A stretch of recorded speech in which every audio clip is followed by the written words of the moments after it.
July 1944, Saipan.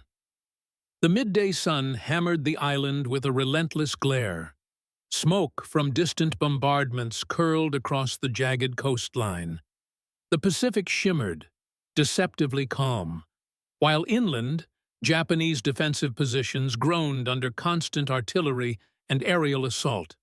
From a rocky ridge, a small group of Japanese officers peered through binoculars, sweat streaking their grimy faces. They had prepared for devastation, for heroism in desperation, for the chaos of battle. But not this. Below them, on a makeshift dock near the landing beaches, a squad of American sailors laughed quietly. Metal crates clattered open. Scoops of ice cream glistened in the tropical sun. One sailor held a cone, and another licked a small paper cup. Calm, composed. Mid-battle, as shells and gunfire echoed in the distance, they ate as though on a summer pier, not in a war zone. The officers blinked. A strange disbelief rippled through them. Ice cream. Amid carnage. Amid struggle. This seemingly trivial act would haunt them. It was a revelation of something they could not fight with swords or guns, a testament to industrial might, morale, and the quiet confidence of a nation prepared for total war. By mid-1944, the Pacific War had stretched Japanese forces across thousands of miles of ocean and numerous islands. Japan had entered the conflict with remarkable early successes: the rapid conquest of the Philippines, the capture of Singapore, and the occupation of the Dutch East Indies oil fields. Each victory had reinforced the belief that Japan's warriors were invincible, that their Bushido discipline, rooted in honor, loyalty, and self-sacrifice, could overcome any adversary. Japanese military culture emphasized austerity, endurance, and the glorification of hardship. Soldiers were trained to accept deprivation as natural, to eat whatever rations were available, to drink what little water could be carried, and to fight until death if necessary. Comfort was a luxury they believed could not coexist with honor. Officers internalized this principle, expecting their men to mirror their own ascetic resolve. Any indulgence, particularly during combat, was perceived as weakness or moral failure. Yet, behind the front lines, Japan's logistical network struggled to match its ambitions.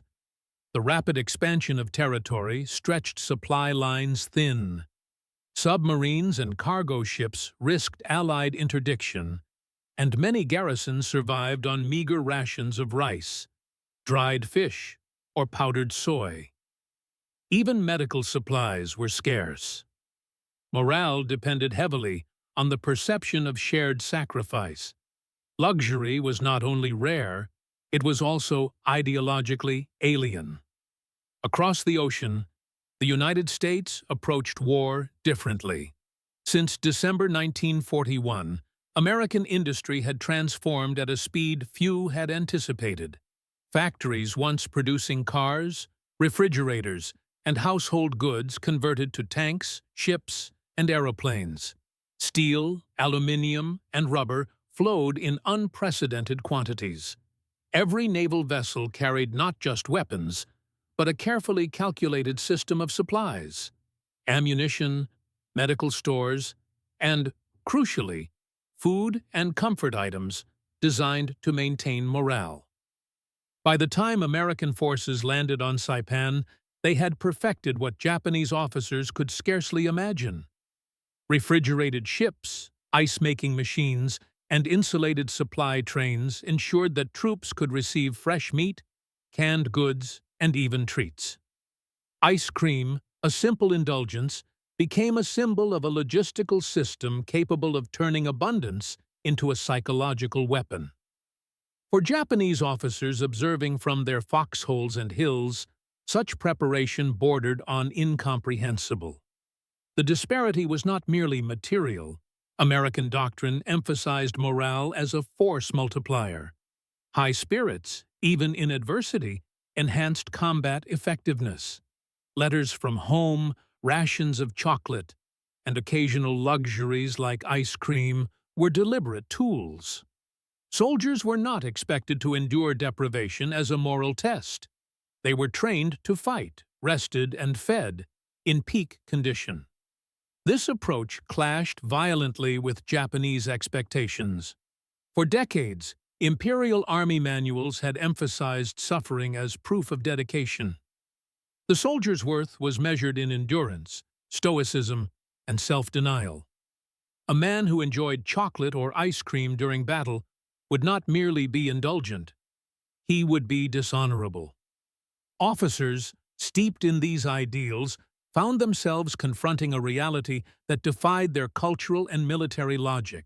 By the summer of 1944, this cultural and logistical contrast had escalated into a tangible psychological pressure. Japanese forces, isolated on islands like Saipan, Okinawa, and Guam, struggled with dwindling supplies. Rations were limited, fresh water scarce, and the tropical heat relentless. Every meal carried weight, literally and figuratively. Meanwhile, American units, sustained by an industrial juggernaut and meticulous planning, seemed to operate in a different reality entirely. They fought, yes, but they also lived, laughed, and sometimes, remarkably, enjoyed ice cream mid-battle. The stage was set. Two armies, facing the same enemy and the same terrain, operated under radically different principles. One measured worth by sacrifice and endurance. The other leveraged abundance, morale, and planning as an extension of strategy. For the Japanese officers watching the Americans, this was more than an annoyance or surprise. It was a revelation. A momentary glimpse of a world where war and human comfort could coexist, where suffering was not a necessary metric of valor. The ridge grew hotter, smoke thickened, and below, the American sailors continued, cones in hand, blissfully unaware of the stunned observers above. While Japanese forces faced scarcity and rigidity, the United States had transformed the very nature of military logistics. Navy's supply system was a marvel of industrial and organizational planning. Refrigerated vessels, ice-making barges, and floating kitchens followed fleet movements across the Pacific. Each operation was supported not just by ammunition and fuel, but by a steady flow of fresh provisions, medical supplies, and morale-boosting items. Ice cream, once a simple civilian treat, had been adapted into a tool of wartime psychology, produced aboard ships, and distributed near front lines whenever feasible. American planners understood a simple truth. Soldiers who were well-fed and mentally sustained fought better. Troop welfare became inseparable from strategy. Portable refrigeration units, insulated containers, and coordinated supply schedules ensured that even in forward landing zones, sailors could access comfort items. In some instances, ice cream was delivered to units within hours of landing on contested beaches. These small luxuries were not frivolous. They reinforced confidence, discipline, and a sense of invincibility. The contrast with Japanese forces could not have been more stark. On islands like Saipan, Japanese soldiers subsisted on limited rations that emphasized endurance over comfort. Meals were sparse, often monotonous, and frequently contaminated by the tropical heat. Officers expected troops to accept hunger, fatigue, and deprivation as inevitable companions of battle. The concept of supplying indulgences near combat zones was foreign, even unthinkable. For Japanese officers observing the Americans, this disparity was both practical and symbolic. It revealed a force unburdened by the same limitations, psychologically and materially superior. This disparity was amplified by the cultural lens of the Japanese military. Bushido emphasized austerity, loyalty, and the willingness to suffer for the emperor. Pleasure was associated with moral weakness, comfort, a potential distraction from duty. To witness enemy soldiers calmly eating ice cream in full view of the battlefield violated every expectation. It undermined the narrative of suffering as the measure of courage. What was supposed to be a straightforward confrontation of men and weapons had become, instead, a confrontation of ideologies, logistics, and morale. Beyond culture and supplies, American operational doctrine played a critical role. Landing operations were meticulously timed, with engineers, medics, and supply units working in concert. Beaches were cleared, obstacles removed, and forward positions prepared not just for combat, but for sustaining the troops once ashore. Ice cream, in this context, was a testament to planning, the visible proof that the American military machine could deliver abundance even under fire. Japanese observers had no equivalent system. They relied on stockpiled provisions, local foraging, and a fragmented naval supply line increasingly vulnerable to Allied interdiction. Submarine campaign had severely limited Japanese resupply capabilities. The contrast between what the Americans could do and what the Japanese could not was glaring. Where American sailors laughed with cones in hand, Japanese officers faced mounting frustration and helplessness. By the time the first scoops were eaten, the psychological effect had already begun. The Japanese realized that the war was not merely about courage, tactics, or even technology. It was also about endurance, in ways they had not fully anticipated. The ability to maintain morale, to provide comfort, and to integrate logistical excellence into frontline strategy became as lethal as any weapon.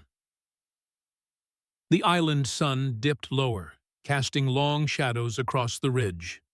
Below, sailors finished their cones and returned to their duties, still smiling, still composed.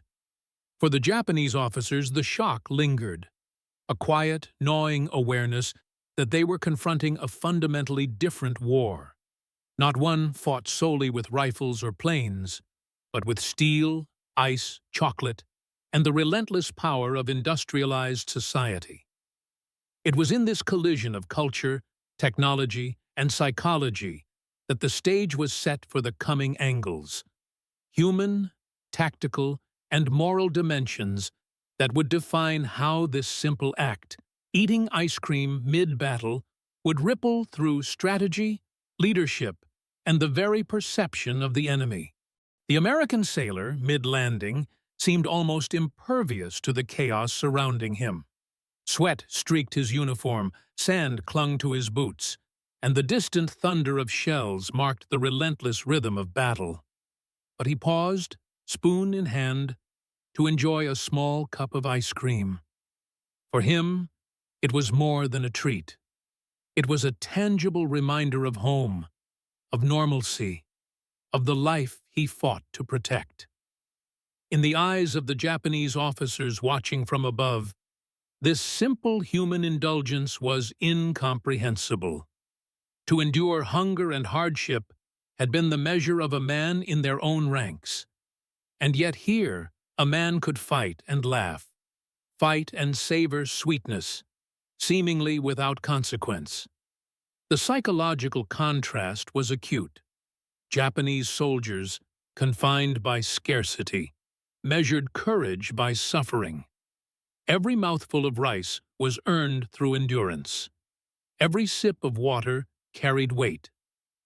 Observing Americans enjoying ice cream undermined this worldview. It was not just envy, it was cognitive dissonance. Officers felt the creeping realization that discipline and heroism could coexist with abundance, a concept alien to their training. Cultural angle, food, morale, and identity. Food, in Japanese military doctrine, was austere and functional. Meals were rationed, repetitive, and stripped of indulgence. Chocolate, sweets, or ice cream were almost unheard of in combat zones. Morale was to be built through honor and sacrifice, not pleasure. The American approach flipped this logic entirely. Ice cream became a cultural symbol, a statement that the United States could provide comfort and sustenance simultaneously. This contrast struck at the heart of Japanese identity. Officers who had devoted their lives to Bushido found themselves witnessing a moral and cultural rupture. To see enemy soldiers laughing while consuming frozen cream in the sweltering tropics was more than an observation. It was a judgment on their own system. The act of eating became a form of psychological dominance, demonstrating confidence, security, and industrial superiority. Technological angle, refrigeration, and supply chains. The logistics behind a scoop of ice cream in the middle of battle were staggering. Floating ice-making barges, refrigerated supply ships, and insulated storage units ensured that cold dessert could survive the journey from mainland factories to a forward beachhead. Engineers meticulously calculated melting rates, distribution schedules, and ration allocations. Every scoop required planning, execution, and industrial power. For Japanese officers, the technological sophistication was as astonishing as the act itself. They were accustomed to sieges and attrition, where resources were limited and improvisation ruled. The idea that an enemy could not only fight effectively, but also produce, transport, and distribute perishable luxuries near the front lines was a revelation. It suggested a level of coordination and industrial might beyond mere numbers of guns or planes. Ice cream became a symbol of a logistical machine that was as lethal in morale as it was in firepower. Tactical angle, morale as a strategic weapon. Ice cream, seemingly trivial, had direct tactical implications. High morale sustained soldiers during grueling amphibious operations, increased alertness, and reduced the psychological toll of combat. For Japanese officers, the realization that morale could be weaponized was shattering. They were trained to exploit weakness in enemy lines, to observe exhaustion, hunger, and fear. But here, they saw soldiers emboldened by comfort, operating at peak efficiency despite the chaos around them. The tactical edge was clear. A well-fed, well-rested, and mentally sustained force could advance, hold positions, and fight with confidence, while an enemy starving or deprived would crack under stress. Japanese forces, already isolated and ration-limited, faced a stark imbalance. The ice cream was more than food. It was a small but visible marker of superiority. The sun continued to climb, casting heat across the ridge.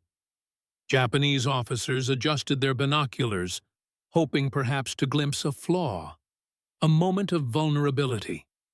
But the sailors laughed, wiped melting cream from their lips, and prepared for the next wave of duty.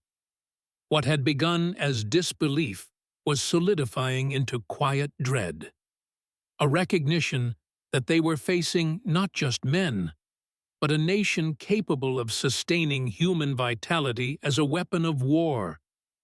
This collision of human experience, cultural expectation, technological ingenuity, and tactical application would soon compound with leadership perception, enemy observation, and moral reflection, deepening the psychological rupture on the Japanese side. Leadership angle, officers' psychology. Japanese officers were trained to uphold order through discipline, honor, and example. Their authority depended on embodying sacrifice, suffering alongside their men, and demanding the same in return. Witnessing American sailors calmly enjoying ice cream mid-battle disrupted that authority in subtle but profound ways. The act was a psychological challenge to the very concept of leadership. If soldiers could fight effectively while indulging, what did deprivation truly prove? The rigid hierarchies the officers had relied upon now seemed brittle, vulnerable to forces beyond the battlefield, forces of morale, supply, and industrial might. Many officers recorded in diaries and post-war interrogations a deep sense of helplessness. They understood the logic. America's industrial and logistical advantage enabled such indulgences. Yet understanding did not erase the emotional impact. Pride, the cornerstone of command, clashed with the reality of observing men maintain composure and even joy under fire. In some cases, this contributed to fatalistic thinking, eroding the will to resist and shaping decisions in the days that followed. Enemy POV, Japanese observations. From the ridge, Japanese observers noted the contrast in behavior. They expected fear, exhaustion, and signs of human fragility, yet saw smiles, laughter, and casual conversation. Reports from officers on Saipan and later Okinawa describe these moments as beyond comprehension or demoralizing to the soul. The psychological effect extended beyond curiosity. It became evidence that the enemy was operating on a level unreachable by mere courage or valor. These observations were relayed up the chain of command, influencing strategic perceptions. Officers recognized that American forces were not simply attacking. They were sustained, confident, and seemingly invulnerable to the normal pressures of battle. The ice cream became shorthand for an unassailable morale system, a visible manifestation of America's industrial power and organizational foresight. Moral angle, the symbolism of abundance. War is often framed as a contest of weapons and strategy, but morale carries its own moral weight. For the Japanese, witnessing comfort in the midst of battle felt like an ethical inversion. They had been taught that suffering validated honor. The enemy demonstrated that comfort could coexist with courage. Ice cream, a small indulgence, became a moral statement. A nation could fight effectively while ensuring the well-being of its soldiers, reshaping the very meaning of duty and sacrifice. This moral dissonance struck deeply. Japanese officers saw that deprivation was no longer a universal metric of heroism. The American model suggested a new ethical framework for warfare. Strength was not measured by suffering endured, but by resilience and effectiveness sustained. This realization would haunt officers, influencing strategic choices and the perception of invincibility, both theirs and the enemy's. Operational angle, logistics as weaponry. Beyond morale, the presence of ice cream in forward combat zones reflected an operational sophistication unparalleled by Japanese supply networks. Every scoop required production, refrigeration, transportation, and distribution, coordinated seamlessly with ongoing amphibious operations. S could sustain its forces indefinitely, buffer against attrition, and absorb losses while maintaining morale. For Japanese strategists, the implications were severe. Traditional metrics, troop numbers, defensive positions, tactical skill were no longer sufficient to measure strength. The operational superiority of the Americans, exemplified in small but telling acts like ice cream distribution, revealed a new dimension of warfare: the ability to fight without sacrificing human vitality, even in the face of relentless combat. Psychological angle, shock and cognitive dissonance. Finally, the simple act of eating ice cream in a war zone created cognitive dissonance. Japanese officers, steeped in a worldview where deprivation and suffering were inseparable from honor, faced a reality that defied their expectations. How could an enemy remain composed, joyful even, in the midst of bombardment and gunfire. The sight shattered preconceived notions of resilience and vulnerability.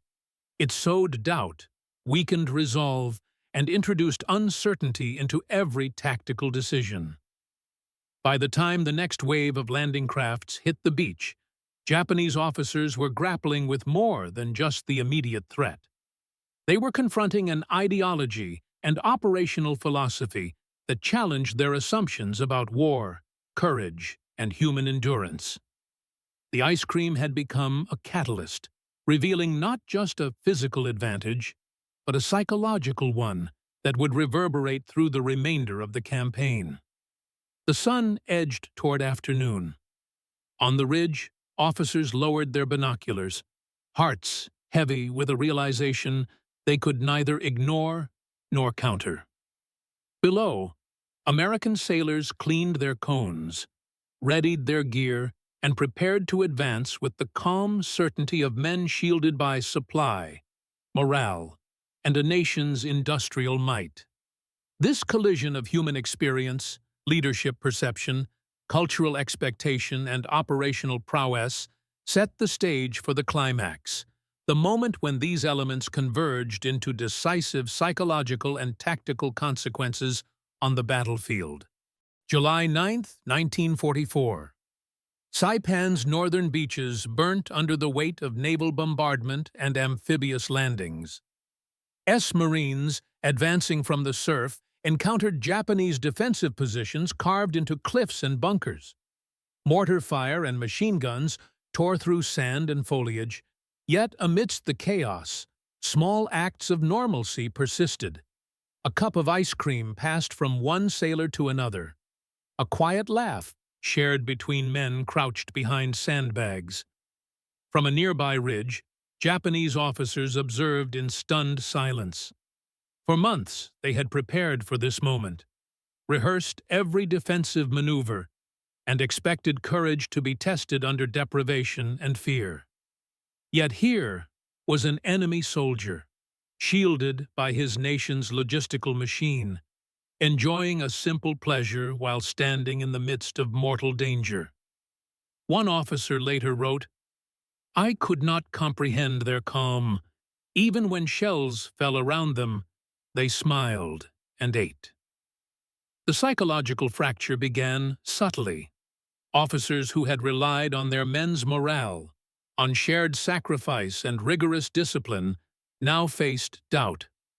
If the enemy could maintain composure and comfort under fire, what measure of courage could their own soldiers claim?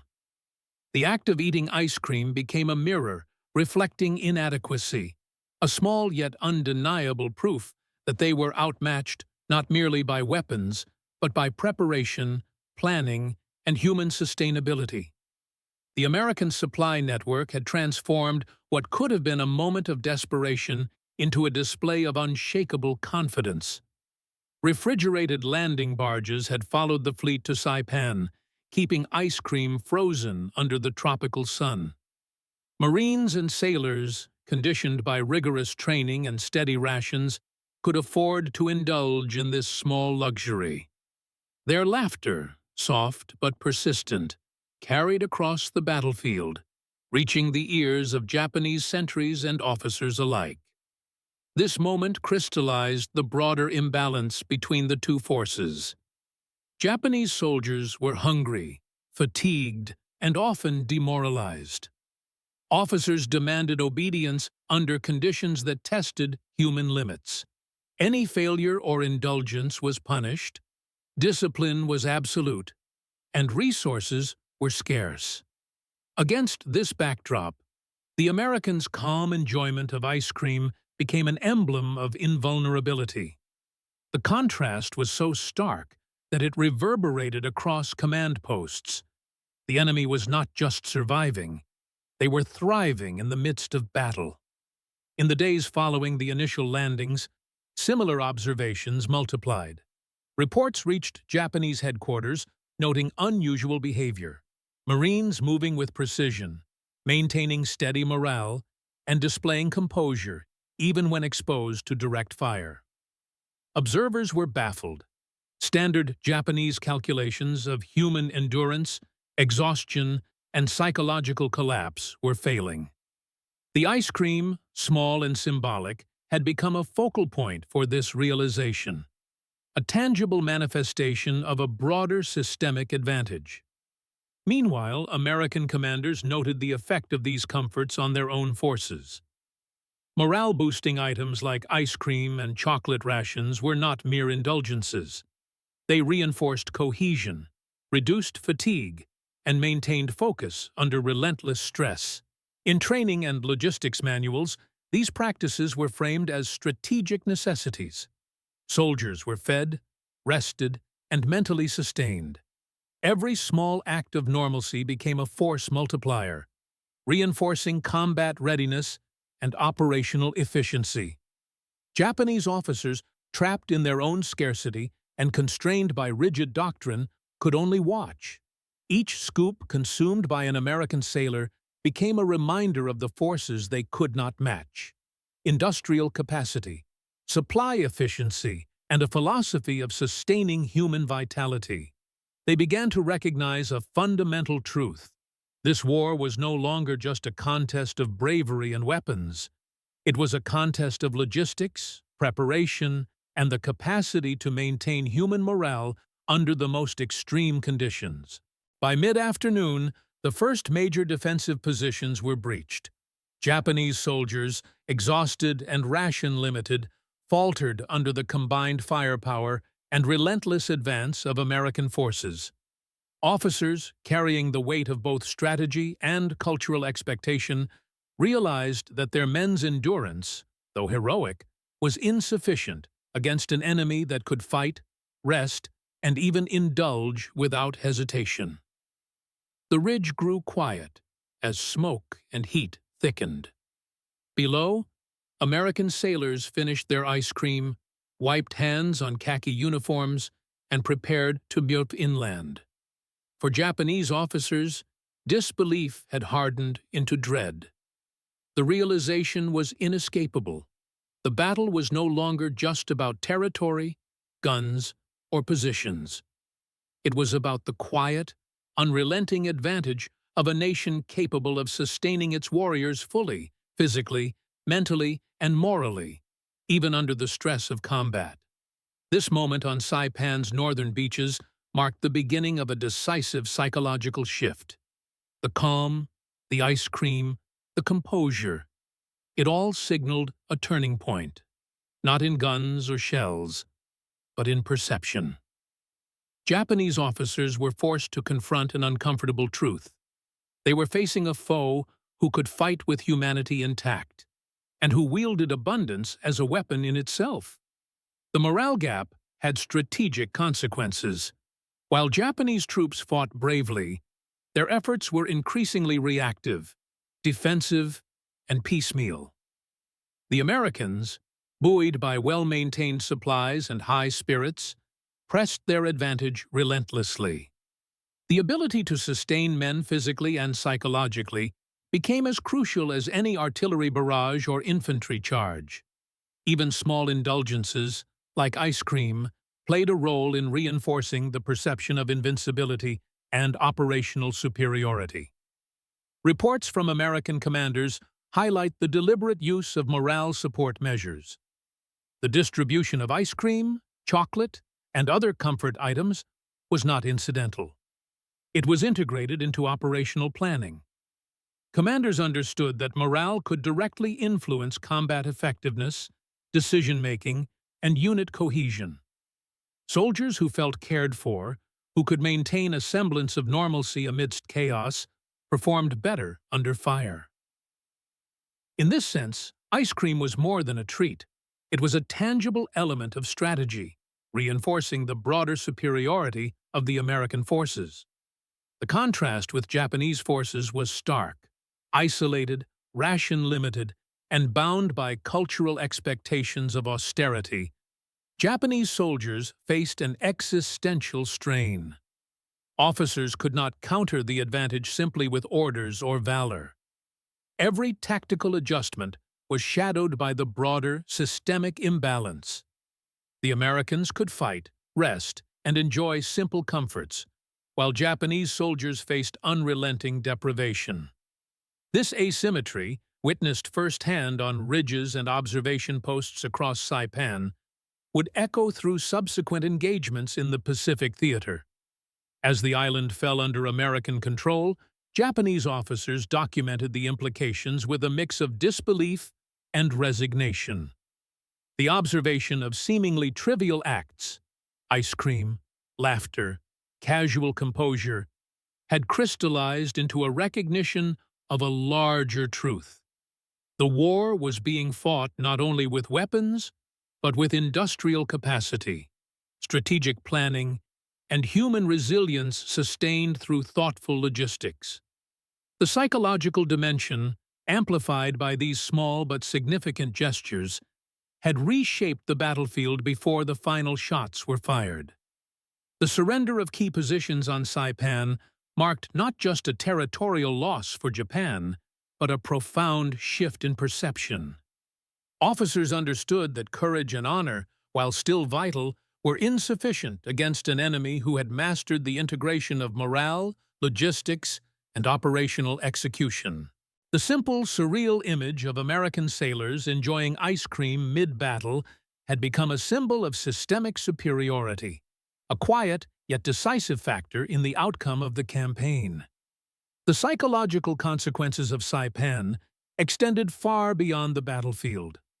Japanese officers, reflecting in diaries and post-war interrogations, repeatedly mentioned the surreal contrast they had witnessed: enemy soldiers enjoying ice cream while under fire. This was not merely an anecdote. It had become emblematic of an insurmountable gap in resources, planning, and morale. Officers reported feelings of frustration, disbelief, and moral disorientation, acknowledging that traditional markers of courage and honor had been undermined by a foe who could sustain both human welfare and combat effectiveness simultaneously. The disparity in logistics was a decisive factor. American forces had mastered the art of supply in a theater defined by distance and isolation. Refrigerated vessels, floating kitchens, and meticulously coordinated supply lines ensured that troops received fresh rations, medical care, and occasional comforts, even on contested beaches. In contrast, Japanese supply lines were stretched thin by Allied submarine interdictions and the sheer expanse of the Pacific. Rations were minimal, medical supplies scarce, and morale heavily dependent on shared sacrifice. The simple act of eating ice cream in a forward zone represented the apex of these disparities, an index of industrial, tactical, and psychological dominance. Contemporary reports from Japanese officers revealed that the observation of American indulgences created operational hesitation. Units that might otherwise have mounted counterattacks or maintained defensive pressure faltered, unsure of their capacity to match an enemy who combined lethal force with sustained human vitality. Commanders found themselves making decisions not solely on battlefield intelligence, but on the unsettling awareness of systemic disadvantage.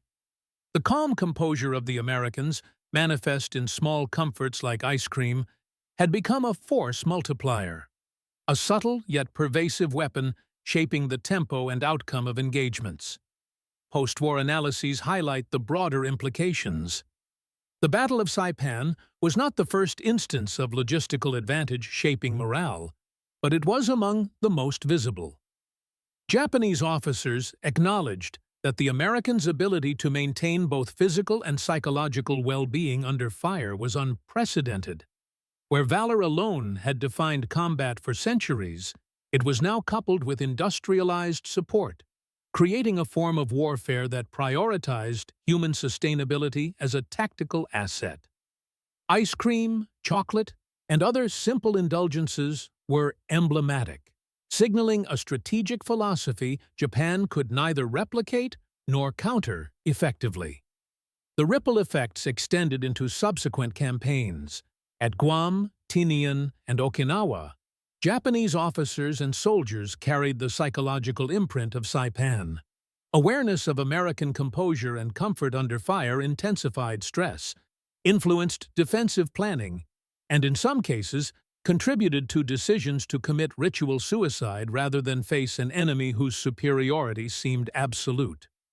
The ice cream, minor in immediate consequence, had become a symbol of an unassailable operational and moral advantage. American soldiers, meanwhile, continued to benefit from the integration of comfort into strategy. The distribution of ice cream and other rations reinforced cohesion, reduced stress, and maintained focus under relentless combat. Commanders observed that even brief moments of indulgence allowed soldiers to reset mentally, sustain alertness, and operate at higher efficiency. It was a subtle but decisive edge, one that directly affected battlefield outcomes and indirectly amplified tactical superiority. By the end of the campaign, the image of Americans enjoying ice cream in the midst of battle had entered Japanese military consciousness as a moment of both wonder and despair. Officers wrote of it repeatedly, a small, vivid detail that crystallized a larger truth. Industrial capacity, logistics, and attention to morale could be as decisive as firepower. The symbolic weight of that moment endured long after Saipan had fallen, influencing both Japanese reflection on strategy and Allied appreciation for the psychological dimensions of warfare. The island, once a bastion of Japanese defense, had fallen. Yet the lasting impression was not solely of military defeat. It was of the realization that human endurance could be systematically enhanced, even in the theater of death. Ice cream had become more than a treat. It had become a lens through which the broader mechanisms of victory, morale, and industrialized warfare were revealed. The stage was now set for reflection, a moment to examine what this convergence of logistics, culture, and human psychology meant for the nature of modern warfare and for the soldiers and officers who bore witness to it. In the quiet aftermath of Saipan, as smoke lifted and the island's jagged terrain was claimed by the victorious, the significance of a small, seemingly trivial act became clear. Ice cream, consumed calmly amid the roar of battle, was more than a fleeting indulgence.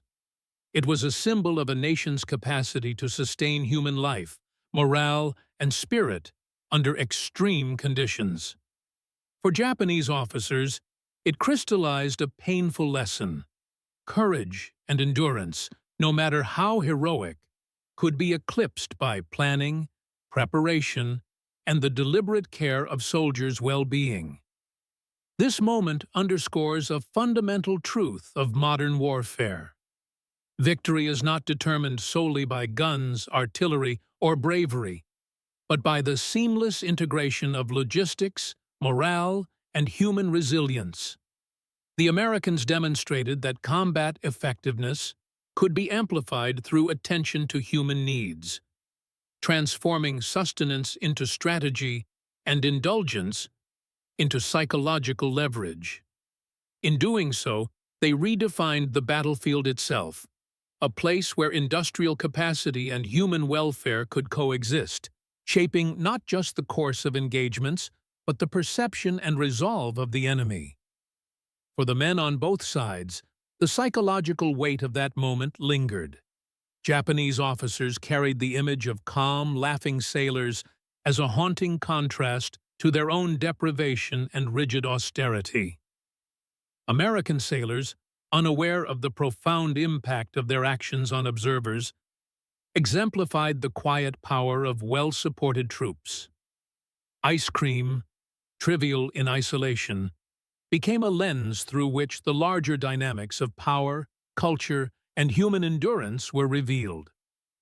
Saipan illustrates that the nature of warfare extends beyond weapons and tactics. It is also a contest of logistics, morale, and psychological insight, a reminder that human experience in war can be as decisive as strategy. The lesson endures, a nation that cares for its soldiers, that nurtures their vitality and spirit even in the midst of chaos, gains an advantage that no amount of valor alone can overcome. In the end, the sight of American sailors enjoying ice cream mid-battle was not a mere curiosity. It was a quiet testament to the power of preparation, the influence of morale, and the enduring truth that war is as much about sustaining humanity as it is about destroying the enemy.